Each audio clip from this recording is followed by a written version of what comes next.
The Usos reunite as Roman Reigns watches on last night on SmackDown. This came after a main event that saw the Motor City Machine Guns win the WWE Tag Team Championships from the Bloodline in just their third ever match in WWE. Triple H has a confrontation with Randy Orton, which leads to a match between Orton and Kevin Owens being booked for Crown Jewel. Speaking of the PLE, the United States Championship will be on the line as well as the Women's Tag Team Championships. An update on the length of Raw and SmackDown in 2025. Backstage details on Jon Moxley's recent victory for the AEW World Championship over Bryan Danielson. Also an update on the relationship between AEW and the recently relaunched Maple Leaf Pro Wrestling. And AEW signs Mikey Ruckus to a new contract.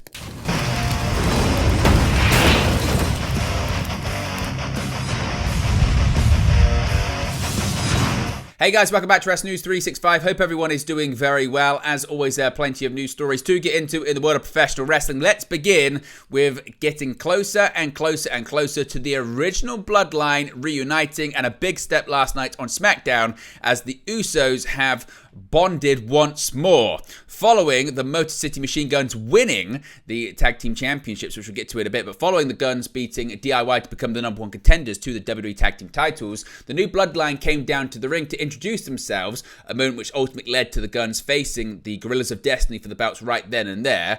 As with most Bloodline matches, there was outside interference aplenty. A hooded and masked Jimmy Uso appeared from the crowd, taking out Solo Sikoa and Jacob Fatu. Roman Reigns came down to help, and later another hooded and masked figure took out Tonga Loa and super kicked Tama Tonga, hit him with a steel chair and hit him with a spear. That was later revealed to be Jey Uso himself, with the Motor City Machine Guns win the titles. We'll get to that in just a bit. Now, after the new champions left the ring, Jimmy and Jey found themselves alone inside of it. After a few moments, they embraced in the middle of the ring while the crowd rejoiced. Roman Reigns stood atop of the ramp watching as they reunited and left him out of the fold. Of course, Jimmy and Reigns have had their hands full with the Bloodline since reuniting themselves at WWE Bad Blood. After being beat down 2 weeks ago, Jimmy told his cousin that they needed help. They've been attempting to get Jey to join them ever since, with Jimmy going over to Raw to help try and convince him. Jey finally got involved after a confrontation with Sikoa last Friday, followed by the new Bloodline costing Jey the Intercontinental Championship on Monday's edition of Raw. Now, we kind of spoke about it briefly there, but yes, the Motor City Machine Guns, you are not missing things or blinking or any dreaming or anything like that. They are the brand new WWE Tag Team Champions. They had their second and third matches on WWE SmackDown on Friday, which emanated from the Barclays Center in Brooklyn, New York. And Alex Shelley and Chris Sabin walked out of New York as the brand new WWE Tag Team Champions. Now, kind of have to rewind a little bit here. The Motor City Machine Guns initially defeated DIY's Johnny Gargano and Tommaso Ciampa to become number one contenders for the championships first. Now, following their victory, the Bloodline, as I mentioned, came down to the ring to confront Shelley and Sabin. Solo Sikoa welcomed them to SmackDown after demanding the Brooklyn crowd acknowledge him. Sabin said they were ready to take the championship any place, any time, and Sikoa said they could have a title match right now. General Manager Nick Aldis made the match official after the Motor City Machine Guns said he knew they were the most important championships to them, and the bell rang. When Sikoa got on the apron to interfere in the match, this is when Jimmy Uso appeared, and we got the interference from all members of the Bloodline. The referee was taken down, and Loa and Tonga looked to capitalize by throwing chairs in the ring. This is when the other hooded figure jumped the barricade and took out Loa. The figure super kicked Tonga, hit him with a chair before delivering a spear. It was later revealed to be Jey Uso. Sabin and Shelley picked up Loa and delivered the skull and bones to pin Loa and capture their first championship gold in WWE at their first attempt in just their third ever match. What are your thoughts on this? Let me know your reaction in the comment section below. Now, SmackDown kicked off in a big way with some big implications for Crown Jewel as well. To kick off SmackDown, there was a confrontation between Triple H, Paul Levesque, whatever you want to call him, and Randy Orton. The show began with an entrance from Randy Orton, where he was followed through the backstage area by the camera, pausing in Gorilla. Approaching Triple H, who was producing the show, Orton would try to talk, but instead was told to go to the ring. Go to the ring he did, but he got on the microphone to promptly call out Paul Levesque to the ring. After a back and forth exchange, Orton continued to insist that Triple H won't make a match between he and Kevin Owens for Crown Jewel because Triple H was protecting KO. However, Triple H would explain that he wasn't doing it to protect Owens, but rather to protect Orton. He expressed that he was concerned, given Randy Orton's 18-month injury and that he returned from just less than a year ago. If he was to make a match between Randy Orton and Owens, it could be Orton Orton's last, given how aggressive Owens might be. Despite that, Orton begged, and the crowd joined in, and eventually Triple H said, "I hope to God you all know what you're asking for. You want Kevin Owens at Crown Jewel? You got him. Randy, from this moment forward, I suggest you protect yourself at all times." So that match is now official for Crown Jewel. Speaking of which, several more matches were announced for the upcoming PLE last night, including a United States Championship match. LA Knight will defend his US title against Carmelo Hayes and Andrade at Crown Jewel after his plan to defend against neither backfired on SmackDown. Knight was serving as the special guest referee in Game 7 between Hayes and Andrade, with the winner getting a shot at the US title. When he threw the match out, delivered BFTs to both competitors and declaring that neither of them deserves to face him. Unfortunately for the megastar, a follow-up segment saw SmackDown general manager Nick Aldis reprimand the champion, saying that since he wanted to be the center of attention, he would defend his title against both challengers at the upcoming PLE. Prior to the no contest finish, the bout between Hayes and Andrade started quickly, but Knight would continue to get involved as the momentum looked to pick up. Andrade connected with a flush Spanish fly and a meteora to score a near fall, being sent into Knight by Hayes as he kicked out and thus making the referee unavailable to counter roll-up on Andrade. That prompted Hayes to get in Knight's face, turning his attention to Andrade for an attempted superkick, only to hit Knight with it by mistake. Hayes went for a pin as the match continued, but Knight pulled him out of the ring and slammed him into the announcer's table, following up BFTs on both competitors and ringing the bell himself.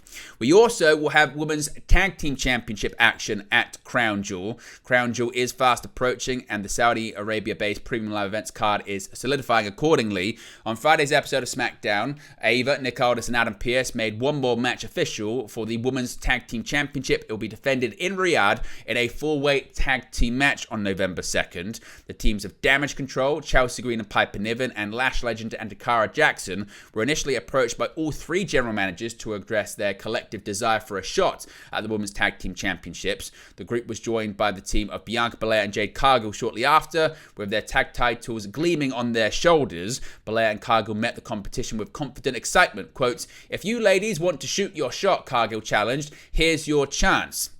The match is anticipated to be Belair and Cargill's fifth defense since regaining the titles from the Unholy Union at Bash in Berlin. Belair and Cargill have already defended their titles against Damage Control on Raw and recently bested Legend and Jackson on SmackDown. To date, Belair and Cargill have not defended their titles against the team of Green and Niven, although they did defeat the pair in a non-title match on the April 12th episode of SmackDown. So that's another match that's been added to the Crown Jewel PLE. Now at the moment there's quite a lot of discussion, isn't there, just about what the lengths of Raw and SmackDown are going to be once everything settles next year. Of course, we've seen SmackDown move from Fox to USA. We've seen Raw be set to move from USA to Netflix. But recently, Raw has been changed from a 3-hour show to a 2-hour show in preparation of the final few months on USA. When it comes to its two flagship shows, WWE is in something of a transitional period. While SmackDown recently made the move, as I mentioned, from Fox back to USA Network, Raw is wrapping up its run on the very same network before it heads to Netflix in 2025. Right now, both Raw and SmackDown are running at 2 hours in length, but according to an update in the Wrestling Observer newsletter, those run times are not set in stone. Dave Meltzer has written that discussions are taking place behind the scenes between WWE and both Netflix and USA executives. With Netflix, the belief is that Raw likely won't have a set runtime, as there won't be a need to cut the show to fit into a specific schedule or anything like that. As for SmackDown on USA, Meltzer stated that a new deal would need to be made between the two companies. There may be interest on USA's part, as they recently lost NXT, and with Raw heading out the door soon. The network gets its highest ratings from wrestling, which may lead to a desire for a third hour of SmackDown. Rumours of SmackDown moving to a longer format, though, aren't new, as Meltzer himself reported in September that WWE officials were heavily favouring the move to 3 hours, with an announcement likely coming near the end of the year. As of now, it sounds as though the move has not been decided upon for sure either way, though it shouldn't come as too big of a surprise if SmackDown does become the longer of the two weekly main roster shows. Now, switching over to AEW here, of course, we're now in the reign of Jon Moxley as AEW World Champion, and we're now into the territory of Bryan Danielson becoming a part-time wrestler after his full-time wrestling retirement. Bryan Danielson, of course, has been open about needing neck surgery even before his AEW World Championship victory at All In earlier this year. Knowing Danielson would eventually go under the knife, no one assumed his reign would rival Roman Reigns in length, but it was still somewhat shocking to see Danielson dismantled so decidedly at Wrestle Dream in his home state of Washington. Previous reports suggested that another Washington native, Darby Allin, was being considered for his first AEW World Championship run. This led many to wonder why it was Jon Moxley, not Darby, featured in the main event at Wrestle Dream from the Tacoma Dome. As far as these booking decisions, Dave Meltzer of the Wrestling Observer newsletter claimed that while Darby Allin could still win the title at some point, transitioning the bout to a heel Moxley was the secret plan all along. Quote, while the story was out about Darby Allin being planned for the title this year after Bryan Danielson, the secret plan from months ago was always Danielson to Jon Moxley, Meltzer said. Apparently, the only people who were supposed to know were Tony Khan, Moxley, Danielson, and Darby Allin. Danielson did not want to win the title, but Khan talked him into it, end quote. Meltzer said the new version of the Blackpool Combat Club, which in recent weeks has wreaked havoc as an unpredictable and violent force, was an idea Moxley came up with. The angle has given AEW programming, particularly Dynamite, some kind of new edge, according to some, with a palpable sense of danger pervading the show. Where it's going to go and where it's going to end, we shall of course have to wait and see. Now, what is the relationship between AEW and Maple Leaf Pro Wrestling? Well, there's been a bit of an update when it comes to this, featuring several AEW stars appearing on their debut first two shows. Former TNA president Scott D'Amore's new Maple Leaf Pro Wrestling promotion held its first shows this past weekend, with both nights of the Forged and Excellent event taking place on October 19th and 20th. The show was notable for featuring a number of current AEW stars, including international champion Konosuke Takeshita, who competed on both nights against TNA's Speedball Mike Bailey on night 1, and defending his championship against Josh Alexander on night 2. Ring of Honor Women's Champion Athena also defended her title against Giselle Shaw on night 2 of the show, leading to many to speculate whether there was this official partnership between the promotion and AEW. In an update from Fightful Select, as of now, AEW treats the relationship as they would with most independent promotions, with MLP reaching out to talent and talent getting approval from AEW to work the show. The company also needed to get approval from AEW/Ring of Honor to defend their championships on the show as well. And finally, there's been quite a lot of talk, hasn't there, about music in wrestling over the course of the last week, with WWE looking to shake up their music division. But when it comes to AEW theme producer Mikey Ruckus, he's not going anywhere. Longtime AEW theme music producer Mikey Ruckus is reportedly sticking around the company as rumors swirl within WWE's music division. According to Fightful Select, Ruckus, who has been with AEW since the promotion launched in 2019, recently agreed to a new deal. When details regarding the future of WWE's music division recently came to light, according to another Fightful Select report, which included a new position titled Director of Music Strategy and Operations opening within the company, a WWE source reached out to Fightful to confirm Ruckus's new deal with AEW. The source said the deal was made official in recent months. Music production in professional wrestling has been a hot topic in recent months, with both fans and wrestlers alike voicing their unhappiness with the Def Rebel produced themes currently being used in WWE. A source told the outlet that WWE higher-ups are aware of the fan backlash to Def Rebel and are monitoring the reactions, but there wasn't and hasn't been a plan for them to be replaced as of earlier this year.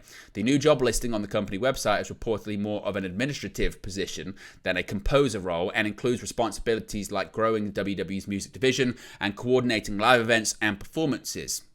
Ruckus has produced many iconic AEW themes and is largely the point person when it comes to music in All Elite Wrestling. But there you go, guys. Latest pro wrestling news for you. Be sure to smash a like on the like button. Be sure to subscribe, bottom right-hand corner. As always, let me know your thoughts in the comment section below, and I'll speak to you again very, very soon. Hey guys, thank you for watching, listening, streaming, or however you come across this video today. Be sure to click on the video on the right there to watch our next video, or click the bottom there to subscribe, or the bottom right hand corner. Thank you very much, and I'll speak to you again very soon.